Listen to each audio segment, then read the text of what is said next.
Welcome to the January 2025 Sharp Information Session, where we invite speakers to offer information sessions about resources, services, and tools available to help English-speaking seniors to age in the right place.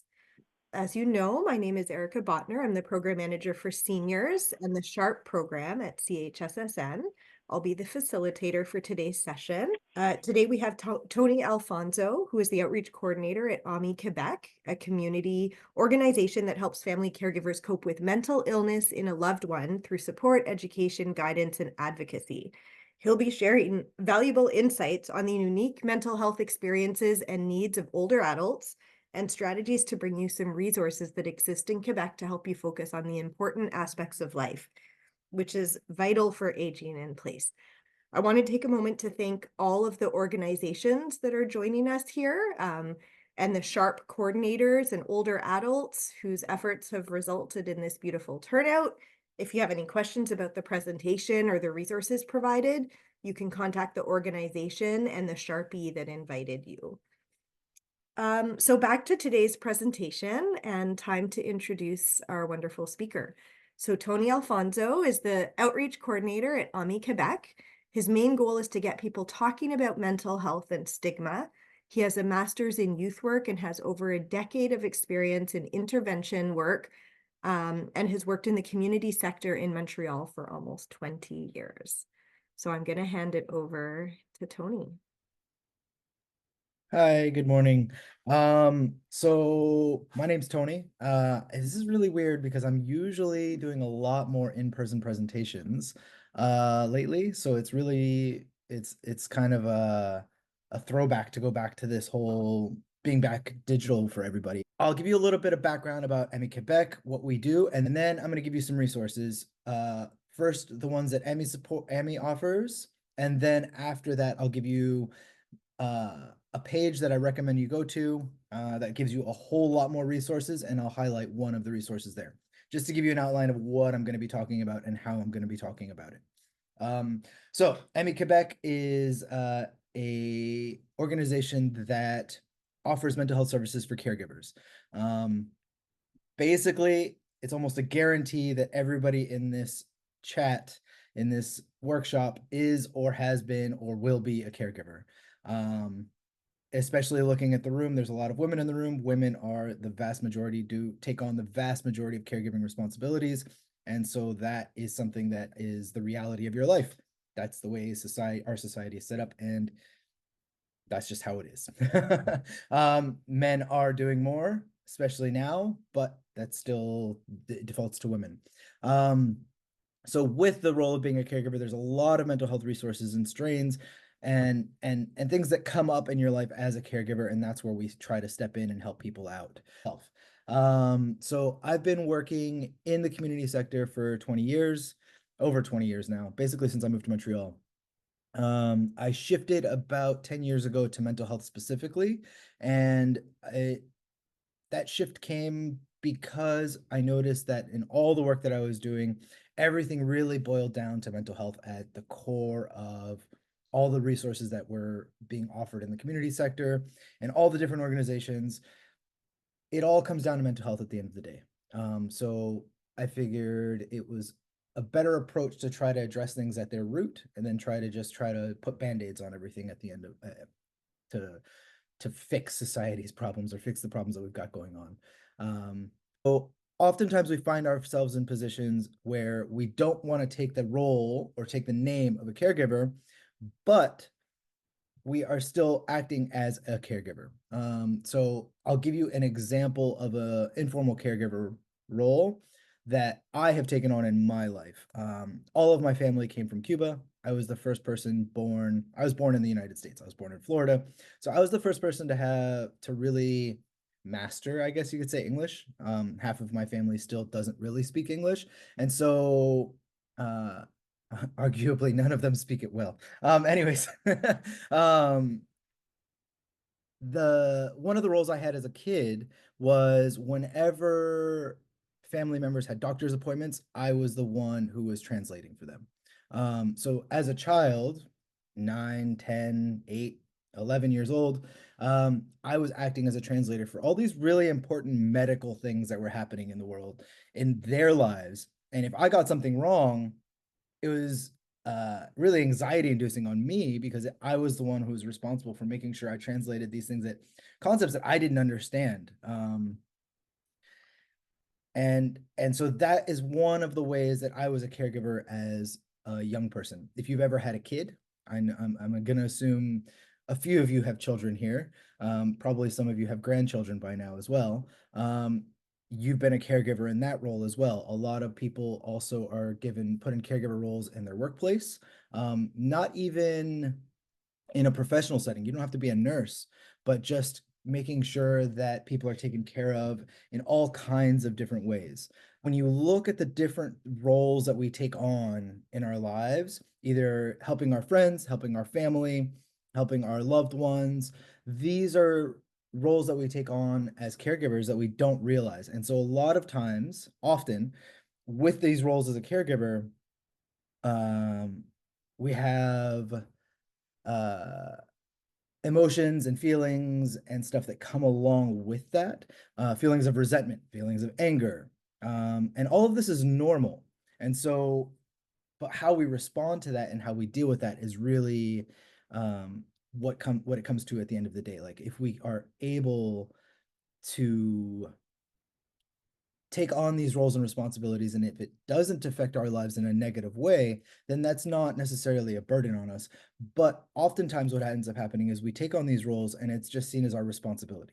It's not seen as a role, it's not seen as a burden. It's just, oh, that's what I'm supposed to do, right? Like if my mom is sick, I'm going to help her, that's what I'm supposed to do. If my brother is sick, I'm going to help him, that's what I'm supposed to do. That doesn't mean that we can't have these emotions around what those responsibilities put on us. So anger and resentment are very common because um, these put responsibilities and burdens, and I use that word in air quotes there. They're not necessarily burdens, but they can feel like a burden. When it's like, okay, I have to help this person eat, but now I have to eat. How am I going to help them eat? Or I have to help them. And oftentimes, we're given these responsibilities, but we won't necessarily get anything in return. And that's where the anger and resentment come into play. And that's what caregiving is a lot of giving and not a lot of receiving. If any receiving. Oftentimes you won't receive anything. It's not a reciprocal relationship. That's not what it's about. And that's where the anger and resentment come from. It's like, well, I'm giving a lot to this person, but I'm not receiving anything in return. And so sometimes it's about making sure that when we're giving, we're not overextending ourselves, and knowing when to set those limits and boundaries about how much we can give. And so that way that anger and resentment doesn't consume us. Anger, all emotions are normal. Anger, resentment, joy, like also caregiving can bring us a lot of joy, and it's easier for us oftentimes to focus on the negative aspects than on the positive aspects. Um, and what that gives us of being able to help somebody and how that makes us feel. And that's why it's normal. It's not abnormal to feel resentment or anger about having to give your time and energy and not feeling like you're getting anything. And it might take reframing how you see that activity and what you're getting out of it. Usually it's the most recent one that I did was about volunteering as a senior, and how that can take on different positive but also negative roles in your life, and how to manage those feelings and expectations of volunteering, because that's one of the ways that when we age, that we want to give back. We want to also use it ways socializing, and there's all these different things that you can do, but it can have a negative impact, in trying to be aware of that and seeing it before it really affects your life in a negative way. So because this is specifically about aging and mental health, I want to talk a little bit about, there's not only the role of being a caregiver, it's also the role of receiving care as well. These are difficult things that come up in our lives.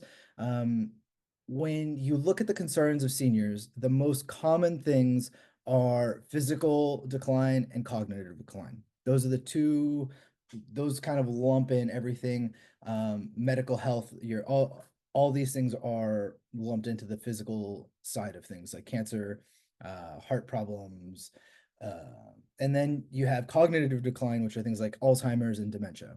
Dementia isn't on the DSM as a mental illness because it's a neurological issue, right? So it's like this is the hard part where why we don't directly deal with dementia in our organization because it's not technically a mental illness.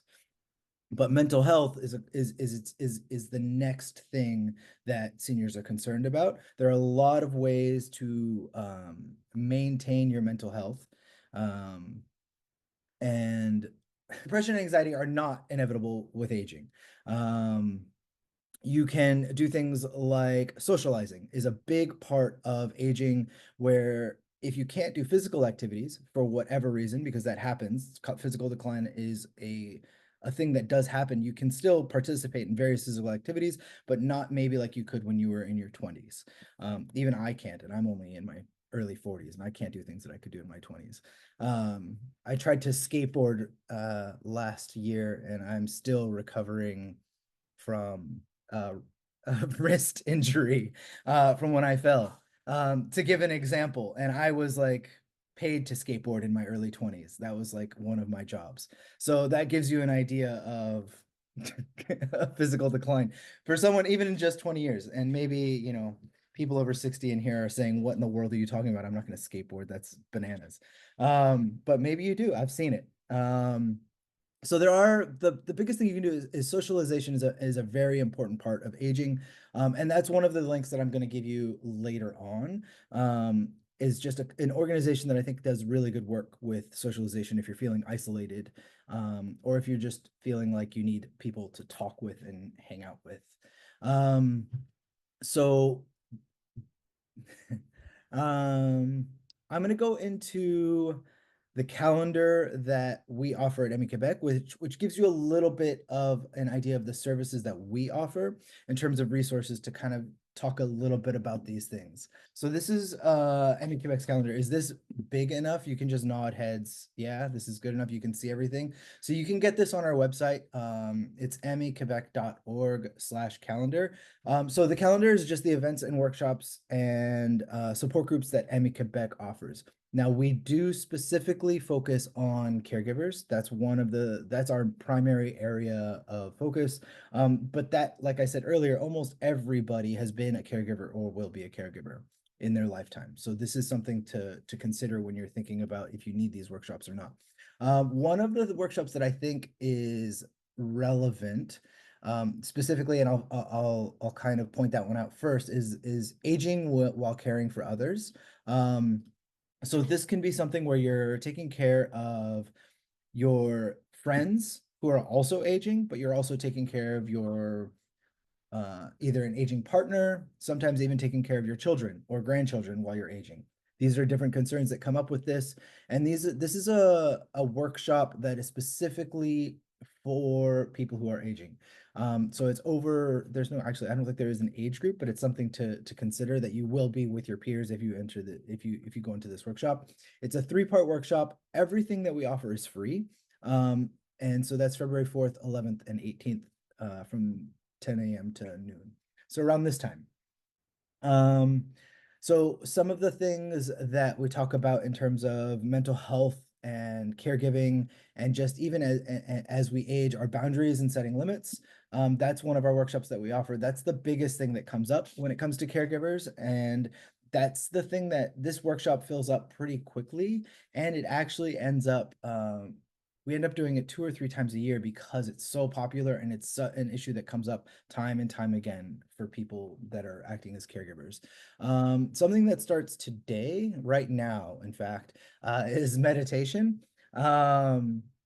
And if you're interested in that, I'm pretty sure they let people sign up for the second session, and then they close it after that. But that's something that if you're interested in getting guided meditation, there's the guy who runs that is Bill. He's very nice. If you think meditation might be your thing, it's definitely worth checking out. And if you know meditation is your thing, then that's definitely something worth checking out. De-escalating conflict. This is another workshop that we offer that is, again, comes up quite often, and it kind of goes hand in hand with boundaries and setting limits. De-escalating conflict is important. Conflict comes up in our lives, and so when you set boundaries and you set limits, this is how you can try to bring these things and make things move forward. The caregiver groups are for everybody. And that's just for it's a group session, and it's led, I think it's by Ella. I'm not exactly sure who leads that one, but that's a way to move it. So all of these workshops are online, all those ones in the yellow one. The in-person workshops, if you're in Montreal, we offer, like I said, the boundaries and setting limits. We're having that again in March. Anger and caregiving relationships, I brought that up as something that we offer in terms of the boundaries and setting limits and de-escalating conflict. These things all go hand in hand. Some of the online support groups that we offer, there are actually quite a few seniors in our support groups, and some of them are for people living with mental illness. And so this is where, if you're having issues or having problems with some of these things, you can attend these workshops. And then some of the workshops are just for family and the friends. So for people who are struggling with their mental health or who care about someone who is, we've got anxiety, bipolar disorder, depression, hoarding, and a new group that's starting up this month is the queer group. It's a two-spirit LGBTQIA group. And then young adults, that's if you have someone in your life who is, or that's specifically for people 18 to 30 years old, so maybe not relevant for this group. Our anxiety group is our most popular support group. It uh, it was anxiety and depression were our two most common, most attended support groups before the pandemic, and now anxiety is definitely the larger group. And then for family and friends only, any mental illness is welcome, and that's all of the family and friends, BPD for people, for family members, and then we have a South Shore group that's in person.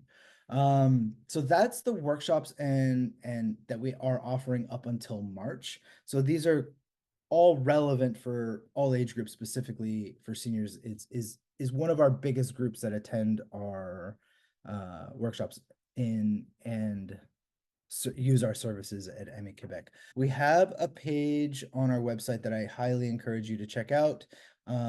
It's just amiquebec.org/seniors. And so there are different resources there for all different needs. I'll go through that page a little bit. Okay, so this is the page that we have for seniors. If you go to our website and if you just go to the home page and you type in the search bar here, seniors, it will come up as the top result, and it takes you right to the page. So if you're ever not sure how to get there, you just go to our website and type in seniors. So there are a lot of resources, and the way our website works is they're all in alphabetical order. So I won't go through this whole list because it's quite long. But it tells you the name of the organization, the phone number, what they do, but then also where they're located. A lot of these services offer services online, especially since the pandemic. If not all of them offer services online. I think it's really important to make sure to note that, or to mention that we go through this resource list and go through the resource list almost every year, or at the very least regularly, to make sure that all these links are active and that these organizations are still doing what they say they do. The biggest one that I want to bring up is an organization called Yellow Door. They are an organization that we've worked with in the past, and what they do is they connect seniors with young people, and they get them to talk with each other. And so you have basically a young person that you can chat with, talk with, play games with, talk on the phone, whatever it is. And the idea is to help combat isolation. That's the primary goal, which is one of the main things that this organization found that seniors were having a hard time with, was isolation of feeling alone and feeling like they didn't have anywhere to socialize or anything. And you might be thinking, oh, what am I going to have in common with this young person? And you might be surprised. I am a big advocate of youth. Youth today are so much further along in their knowledge and wisdom than I was when I was their age. And I see that across the board. mental illness and mental health or mental illness affects everybody differently. There are some people that as they age, they're better able to maintain their BPD symptoms. And they can, because throughout their life, they've been able to learn when they're on manic episodes, when they're in depressive episodes. And so they've been able to come back to their baseline easier. That being said, there are some people who haven't had support and haven't been able to really figure it out. And so those things tend to get worse as they age, because with cognitive decline, you have an inability to respond to these highs and lows as easily. So there is no one way. I wish there was an answer that was like, oh, this is the way. In the same way that some people, when they hit a depressive episode, if they've had depression throughout their lives, maybe as they get older, it's easier for them to come out of a depressive episode. So depressive episodes, they can last 6 weeks, they can last years. And so there's no one size fits all answer for that. It's something that comes up quite often, is like, okay, I'm a senior, I've had depression my whole life, why isn't this getting easier? And I wish I had an answer, and that's just mental illness and mental health is something that we have to maintain, and it's not something that just will treat itself. And I think that's the important part of it. It doesn't just go away. I just want to thank Tony for your time and your energy, and you're a really great presenter, and it was really great to hear about the resources that AMI-Quebec offers, and really neat to see how many organizations want to bring you in now to do workshops. And so maybe that's something that CHSSN can help to make happen as well. So thanks to everyone else for being here today. We always hope that you'll share with someone else what you've learned here today, someone who wasn't able to attend the session. And that's how information spreads. And thank you once again to our SHARP community coordinators, to Flora for our technical support. And on behalf of everyone, a huge thank you to you, Tony, Thank you for your time. Thank you for having me. And you can always reach me on, you go to the AMI-Quebec.org website, and I'm there. There's ways. You can